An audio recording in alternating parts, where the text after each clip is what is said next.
Hello everyone. I hope you're having a great day. I finished working on the dino deck and it was not fun sorting the cards. It was great fun after they were opened and everything was turned around and um like put back in the right order, but the fact that I had to do it was really annoying. I don't like that. Some people might not mind, but I did. We also have a cat right up in the camera today. Hey, baby. Hey. All right. Anyway, I finished putting them in the binder, and I have good things to say about this. First off, we can take a look at this trading card thing. So let's just start from the beginning here. So this comes with the binder bundle thing where you get I opened it in the last episode with the dinosaurs where you get this folder, not folder, binder. You get this binder, you get a cool poster which I put in here, and then you can fill in the cards you have. I might fill in all the duplicates, but I'm waiting just a moment. Let's just kind of go through this. So I saved the first page for the promo because it didn't have a spot. But this is, I guess, technically the first page, which were the iridescent cards. You will see that I finished 0 pages. Like, I didn't get a single finished page at the end of it, which was a little sad, but that's just how it goes sometimes. I quite like the cards themselves. Here we have the gold cards, and they move into the silver cards. And then we have these, which were called eye cards. Then we go into the action cards, and then into the normal cards, I believe. I think this is the page we're most close to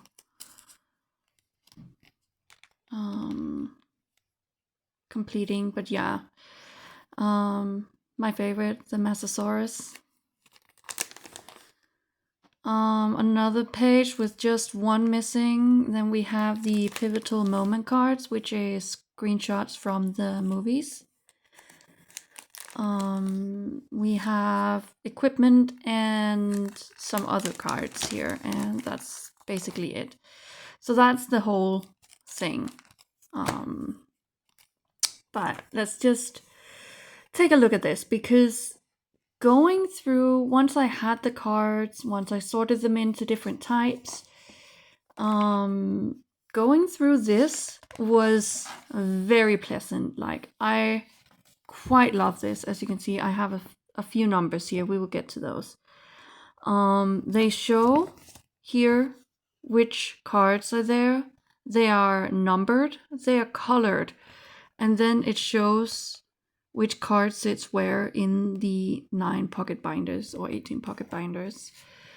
And it was very pleasant, very pleasant to go through, very cozy. I had a lot of fun with that part, so I'll give the trading card game a bonus for that. The cards themselves are okay. I don't mind them. They're very, I believe all of Panini's cards are like this. I have another open set, but I'm doing this today because I will be opening a different Panini set on Sunday.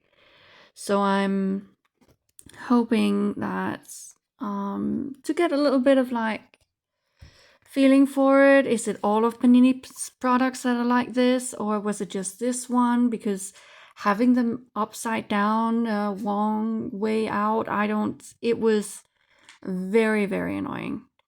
But going through them and having all these colors and stuff, it was very pleasant. Another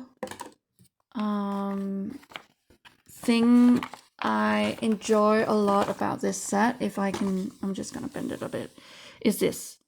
There are no other cards than what you see right there. There are no reverse holos, there are no extra versions of the same cards, there's nothing that shares the same number. These are the cards. Even if the 25 silver, gold, and iridescent cards are the same dinosaurs, the same arts, as far as I remember, they are still counted as separate cards, and you don't have to sit and figure that out on your own. And I really, really appreciate that, because I hate it when I go through Pokemon. It's like, okay, but how big a binder do I need? Do I need 200? Do I need 400? Do I need 600 spaces? Like, I won't know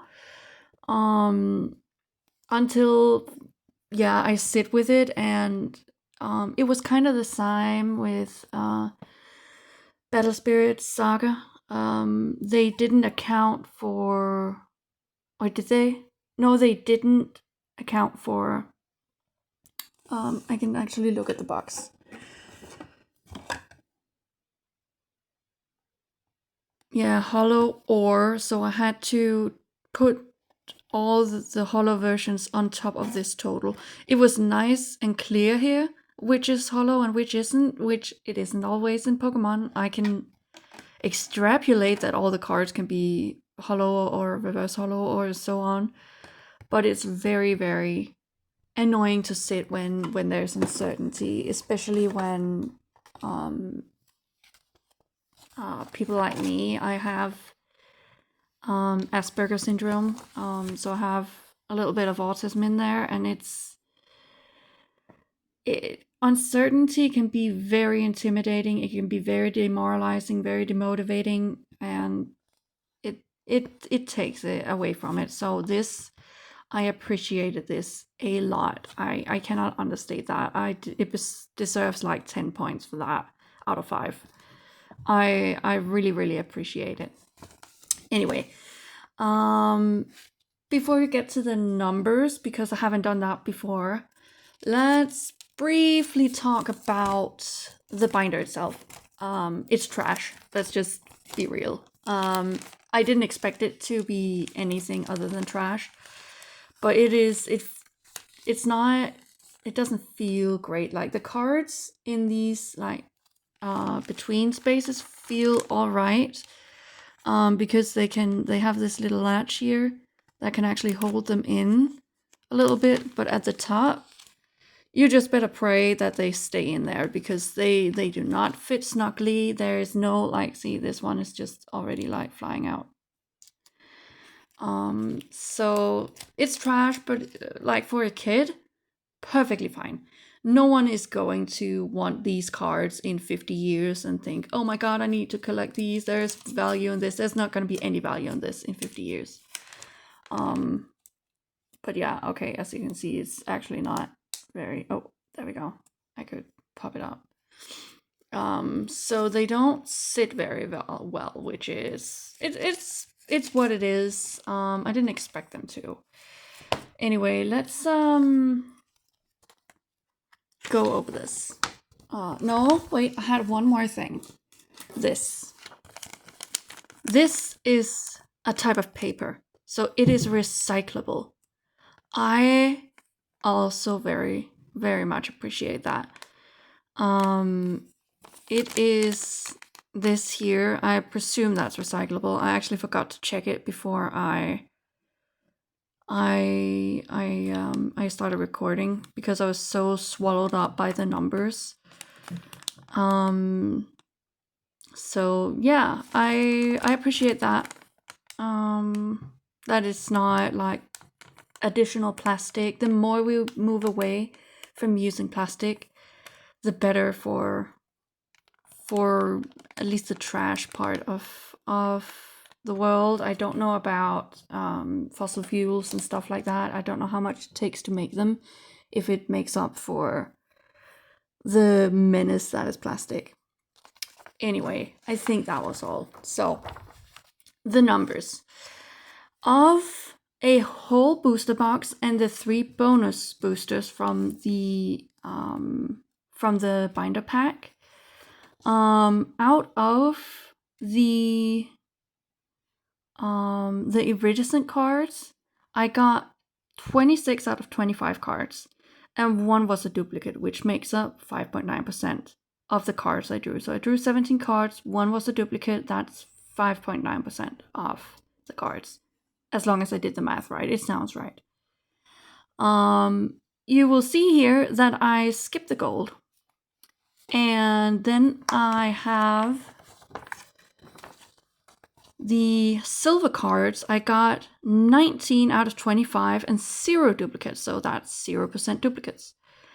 I got 1 duplicate out of the 6 eye cards, which is, I guess that's fine. I'm missing 1. I got 1 extra. That's fine. That's, even if it says 16%, it was a 6 card variation, or what to call it. So it's like it's gonna be high when you get duplicates in a set like that.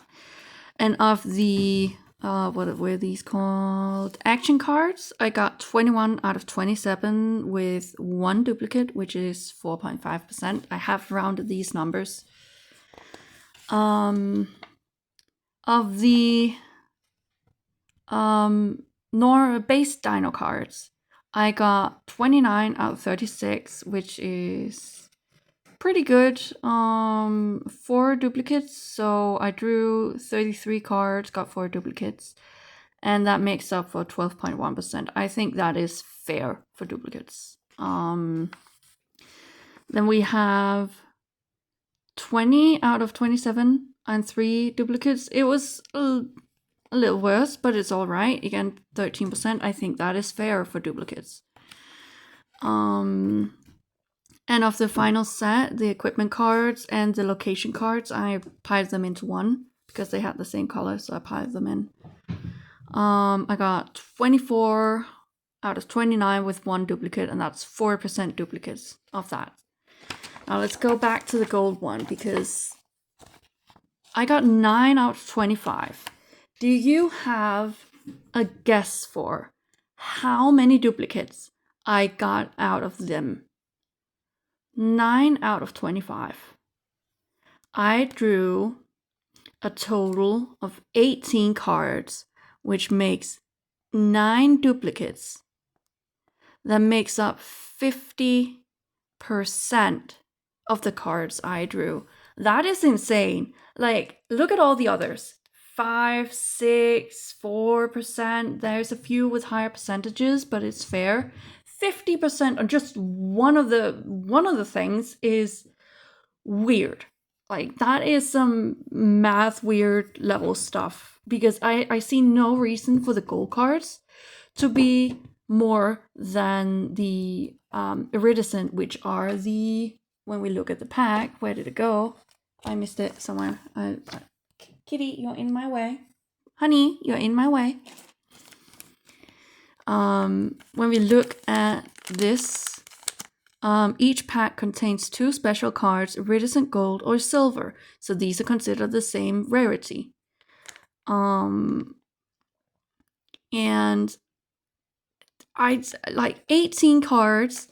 I got 17 of these, 18 of these, and how many? 19 of the others. So they got about equal amount of them, but 9 duplicates of the gold ones. I don't even, like, my brain doesn't fully comprehend the math on that kind of, like, I don't see a reason for it to be a different pull rate than any of the other things. Like, this isn't a card game where you need special extra mega rare things, ultra special arts, or things that is like 1 in 2,000. You don't like, there is no point for that. So I cannot imagine Panini purposely designed this section of their of their card layouts that the golds are more likely to get duplicates. Like it makes no sense. So this is such a strange number when everything else was even to each other. Like it makes sense. So that was crazy. Yeah. I think my rant is over. Actually, let me just briefly go get, because I do have another panini set opened already. It was something I opened years ago. So let me just get one card. Get one card out of here. Give it to me. Come on. I do have one other card set. And it is this 25th anniversary collection edition of One Piece. And I just kind of wanted to see the cards next to each other because, yeah, they're definitely different. The cardboard feels the same. The glossiness is the same. They smell the same. So it's just the cut that's different. Okay, they're a little. Seems the dino cards are a little wider because they don't, like, it slides when I hold it to the side. It slides a little bit. Like this is where, can you see that? Yeah, it slides a little bit. They are not the same width, but the same length. Pointed corner versus rounded corners. I like rounded corners more. Pointed corners also looks good, but for like feel and for putting them in binders, I like rounded corners because they don't damage as easily. Like these will damage very easily. So yeah, I think I'm ready for either the Minecraft or the Ninjago set Sunday. I don't have as many cards to open because I just haven't bought them. I might, if I find a booster box, I might do the same as I did here, just have a look at how far I get with one. But otherwise, I intended to buy 3 of each of those like fat packs, because there is like several promos that you can get and you can see which promo it is, so that's really nice. Anyway, this was about the dinosaurs. I opened them all. The opening experience sucked. Like, it was the worst opening experience for a pack I've ever had. I don't mind getting nothing, but when it's all jumbled and backwards and it makes no sense and there's no like uniformity to it, it grinds my gears a lot. The rest of it, the sorting, the binder, even if the quality is low, all of this, especially this folder for like this checklist, loved it. So if you're buying the dino set, get the checklist because it was really nice. All right. I hope you guys have fun and I'll catch you Sunday. Bye.